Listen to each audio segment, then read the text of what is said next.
ಸೂರ್ಯ ಹುಟ್ಟಿ ಜನ ಕಾಫಿ ಕುಡಿಯೋಕ್ಕೂ ಮೊದಲೇ ಇಲ್ಲಿ ಜನ ಕಿಕ್ಕೇರಿಸ್ಕೊಳ್ಳೋಕೆ ರೆಡಿ ಆಗ್ತಾರೆ. ಪೊಲೀಸರು ಎಚ್ಚರಿಕೆ ನೀಡಿದ್ರು, ಇಲ್ಲೊಬ್ಬ ಬಾರ್ ಮಾಲೀಕ ಮಾತ್ರ ಯಾವುದಕ್ಕೂ ಕ್ಯಾರೆ ಅಂತಿಲ್ಲ. ಇವನ ಈ ಉದ್ದಟತನಕ್ಕೆ ಮಹಿಳೆಯರು, ಶಾಲಾ ಮಕ್ಕಳು ಮತ್ತು ಸಾರ್ವಜನಿಕರು ಹೈರಾಣಾಗಿ ಹೋಗಿದ್ದಾರೆ. ಎಲ್ಲಿದೆ ಈ ಬಾರ್? ಯಾರೀ ಕಿಲಾಡಿ ಮಾಲೀಕ? ಜನರ ಆಕ್ರೋಶವೇನು? ಕಂಪ್ಲೀಟ್ ಡೀಟೇಲ್ಸ್ ಈ ಸ್ಟೋರಿಯಲ್ಲಿದೆ.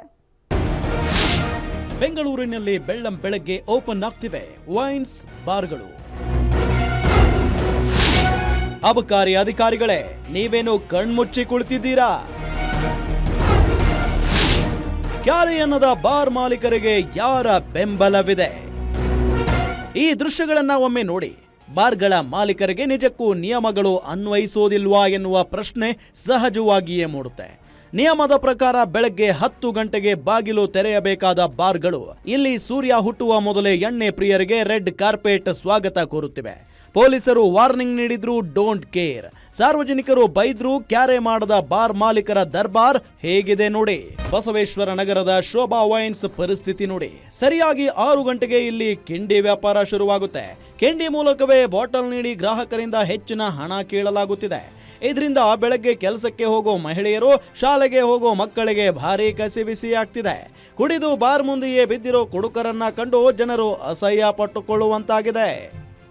5 ಗಂಟೆಗೆ ತೆಗಿತಾರೆ ಬೆಳಗ್ಗೆ. ಇಲ್ಲಿ ಬರೀ ಕುಡುಕ್ರೆ ಈ ರೋಡಲ್ಲಿ. ತುಂಬ ಸಂಸಾರಗಳು ಎಷ್ಟೊಂದು ಹಾಳಾಗುತ್ತೆ. ಬಂದ್ ಮಾಡಿಬಿಡಿ ಅದನ್ನು. ಏನು ಬೆಳಗ್ಗೆ 5 ಗಂಟೆಗೆ ತೆಗೆದ್ರೆ ಏನು ಕತೆ? ಹೆಂಗಸರು ಮಕ್ಕಳು ಓಡಾಡೋಕ್ಕೆ ತೊಂದರೆ ಆಗುತ್ತೆ. ಇಲ್ಲಿ ಬೆಳಗ್ಗೆ 5 ಗಂಟೆಗೆ ಬರ್ತಾರೆ ಸರ್. ಸೇರಿರ್ತಾರೆ. ನಾವು ಇಲ್ಲೇ ಇರೋದು ಶಿವನಹಳ್ಳಿಯಲ್ಲಿ. ಹಾಂ, ಎಲ್ಲ ಈ ಕಟ್ಟೆ ಮೇಲೆ ಎಲ್ಲ ಕೂತಿರ್ತಾರೆ. ಓಡಾಡೋಕ್ಕೆ ತೊಂದರೆ ಆಗುತ್ತೆ. ಇದಕ್ಕೊಂದು ದಾರಿ ಮಾಡಿ.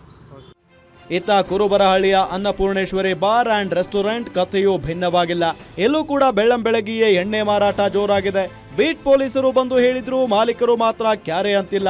ಅಬಕಾರಿ ಅಧಿಕಾರಿಗಳು ಕಚೇರಿಯಲ್ಲಿ ನಿದ್ದೆ ಮಾಡ್ತಿದ್ದಾರಾ ಅಥವಾ ಇವರ ಜೊತೆ ಶಾಮೀಲಾಗಿದ್ದಾರಾ ಅನ್ನೋ ಅನುಮಾನ ಕಾಡ್ತಿದೆ. ಈ ಅಕ್ರಮಕ್ಕೆ ಬ್ರೇಕ್ ಬೀಳೋದು ಯಾವಾಗ ಅನ್ನೋದೇ ಸಾರ್ವಜನಿಕರ ಪ್ರಶ್ನೆಯಾಗಿದೆ. ನಿಯಮ ಉಲ್ಲಂಘಿಸುವ ಈ ಬಾರ್ ಮಾಲೀಕರಿಗೆ ಅಬಕಾರಿ ಇಲಾಖೆ ಬಿಸಿ ಮುಟ್ಟಿಸುತ್ತಾ ಅಥವಾ ಹೀಗೆ ಸಾರ್ವಜನಿಕರು ಕಿರಿಕಿರಿ ಅನುಭವಿಸಬೇಕಾ?